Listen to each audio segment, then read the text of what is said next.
Hi guys, I'm Anita and I'm back with another video. Today's topic is going to be the R Fantasy Bingo 2017 check-in and wrap-up.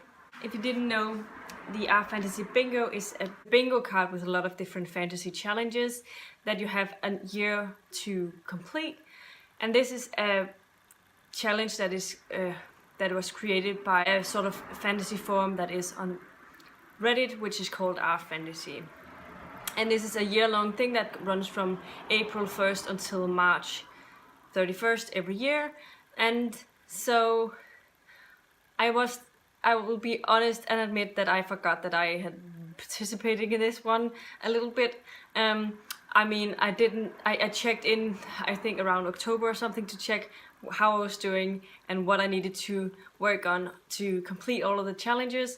And then I forgot about it again, and it wasn't until the other day when one of the people from the BookTube Discord server actually asked if we were going to do the 2018 one that I remember that I'm actually participating in this and that it's now over.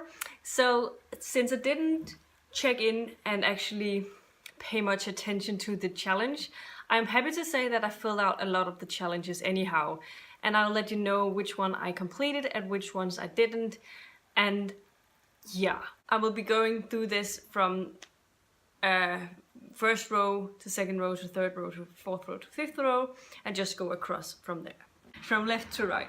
I think it actually did say that I could only use the same author once, so I may have failed in some of these tests because I've used some authors multiple times. So yeah, but I'm mentioning them anyway because they actually do fit the challenge. It's just I should have probably read something else. But let's start out with our Fantasy Goodreads book of the month, past or present. And for that I read Six of Crows by Lee Bardugo. I believe this was a book of the month, like the month before this was starting, in March or something. It was definitely already there when I checked it, and I read this back in the beginning of April last year, and I gave it 4 out of 5 stars. The next challenge across was reading a graphic novel, and I guess for a graphic novel you need to read a fantasy graphic novel, and all of the graphic novels that I have read over the past year has been science fiction, so I didn't add them, and so I haven't completed this task. The next prompt on this is read a book that features time travel, and for that I read Just One Damn Thing After Another by Jodi Taylor, the first book in the St. Mary series. I really enjoyed this series.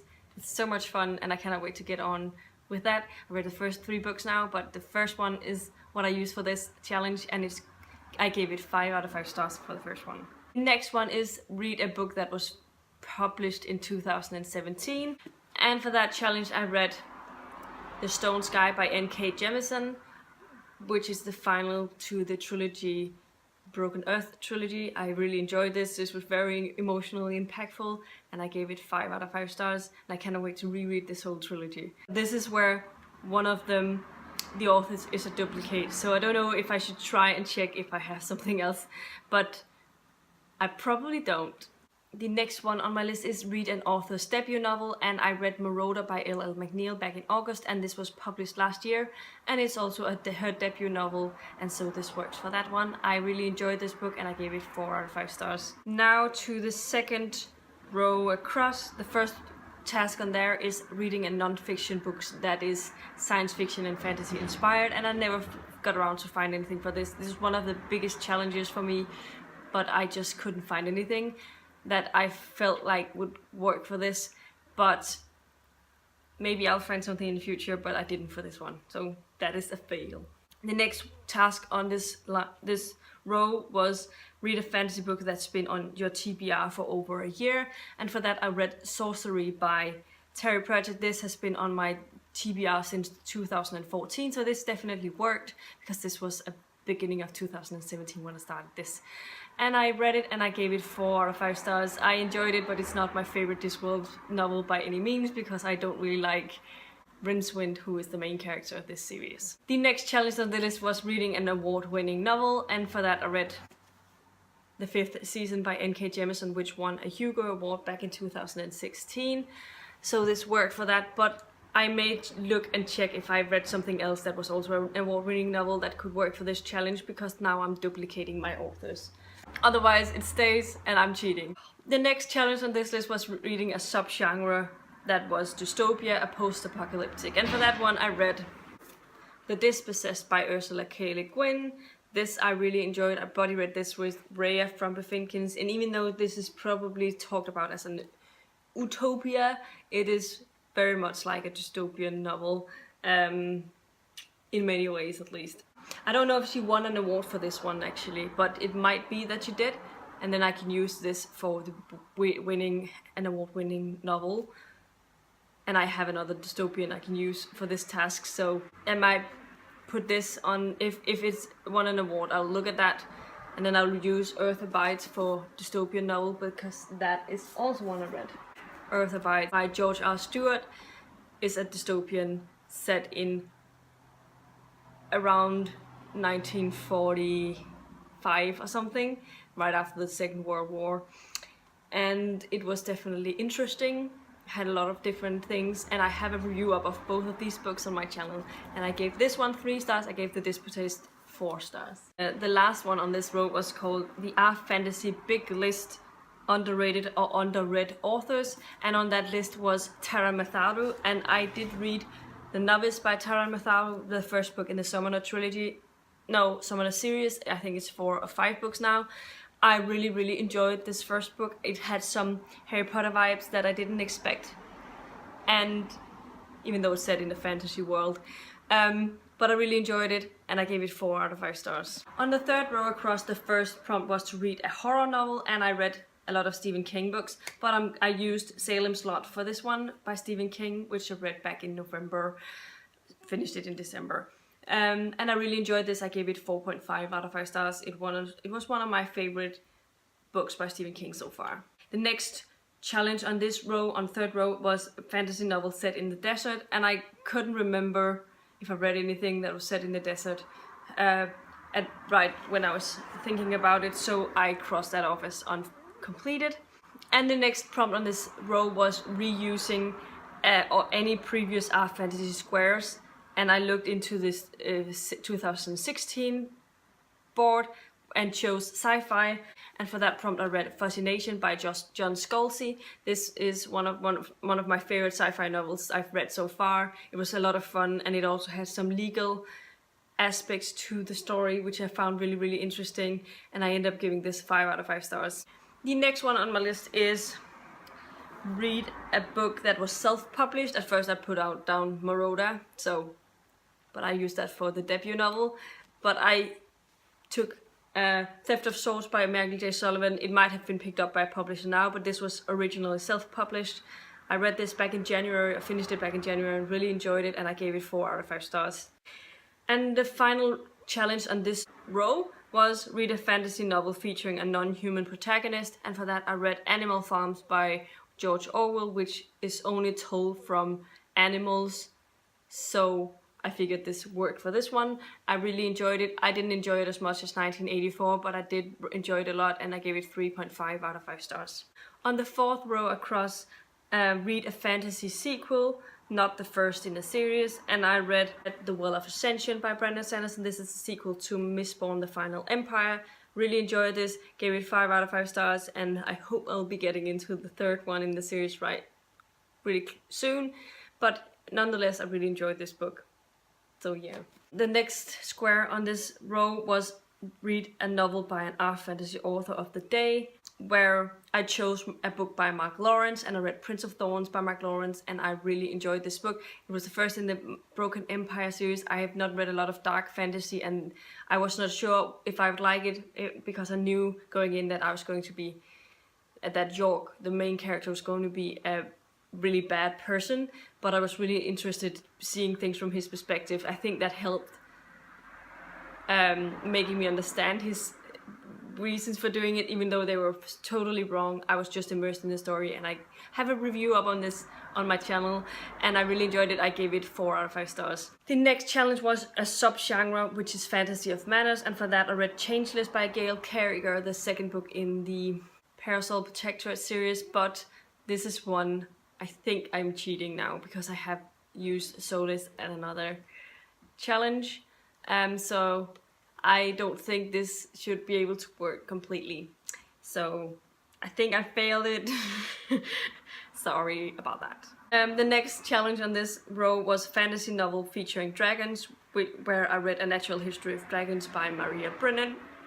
I enjoyed this a lot. I gave it 3.5 out of 5 stars. It was not as amazing as I thought it was going to be, but it was definitely enjoyable nonetheless, and I'm definitely planning on trying out the next book in the series, which I have access to an audio from. So yeah. The final challenge on this row was read a subgenre, new weird, and I haven't read any of the most popular I read Born in April, but that doesn't really work. But I haven't read any new weird, really. But I checked that list, there was a list of new weird books on there, and it had Stories of Your Life and Others by Ted Chiang, which is a short story collection. I guess some of these stories in here could be considered sort of new weird-ish, but I would rather say that they're just pure science fiction. But since it was on that list, I decided to go with it.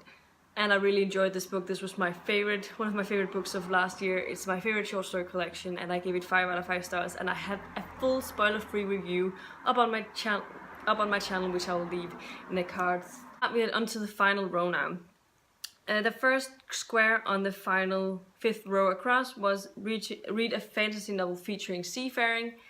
And for that I read Dragon Keeper, although seafaring is not the most prominent part of this book. They definitely do spend time on a ship, so I figured this would work. This is the first book in the Wainwright Chronicles by Robin Hobb.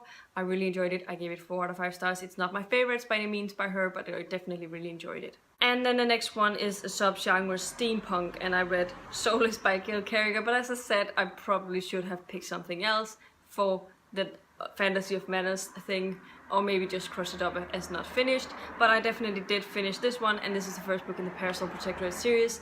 I really enjoyed it. I gave it 4 out of 5 stars. It was a lot of fun. It's urban fantasy mixed with steampunk, and I just really thought it was something for me, so I'm really looking forward to reading on in the series.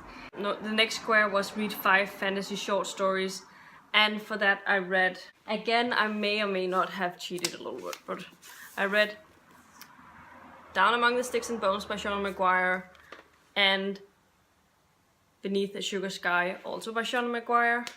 Then I read River of Teeth by Sarah Gailey, which is a novella. And I read Penrick's Demon and Penrick and the Shaman by Lois Marks Bujols. So I had 2 duplicate authors in this one, but I'm not feeling too bad that I chose that for this one square, because, yeah. The next square on this list was read a novel by an author from an art fantasy author appreciation post. I didn't find anything for this one. Not that I didn't want to read from any of the... There was a lot of great authors in there, but I never got around to them. So I feel bad about that, but I hope I will be getting to any of them in the next coming years. As I said, I didn't pay attention to this challenge, so I'm happy with all of the things that I did manage to finish. And finally, the final prompt on this list was reading a fantasy book that has a protagonist who's 50 years plus. And this was a tricky one, but I did read Weird Sisters by Terry Pratchett, which the main protagonists in this one are 3 elderly ladies. It's Granny Weatherwax and her sisters, so they're definitely 50 plus, and they are definitely the main protagonist in this book. So I will use that for this one, and I really enjoyed it. I gave it 4.5, I think, or 4 stars. I don't remember. I really enjoyed it. It was a lot of fun. So yeah, these were all of the books that I read for the Art Fantasy Bingo. Let me know in the comments down below if you've participated in it, and how did you do? Are you planning on participating in a newer one? I am planning on trying again, and hopefully this time I'll pay a little more attention to the challenge and be checking in a little more regularly. Maybe monthly I'll check in and see if I've finished any books that could work for it, and that way I'll be up to date by the time that we get to March next year. But I will be trying to make my TBR for the new one soon, so I'll have it up over April. And yeah, this was my video for today. Definitely, if you like the video, please give it a thumbs up, subscribe to my channel if you haven't already, and I'll see you in my next video very soon. Goodbye!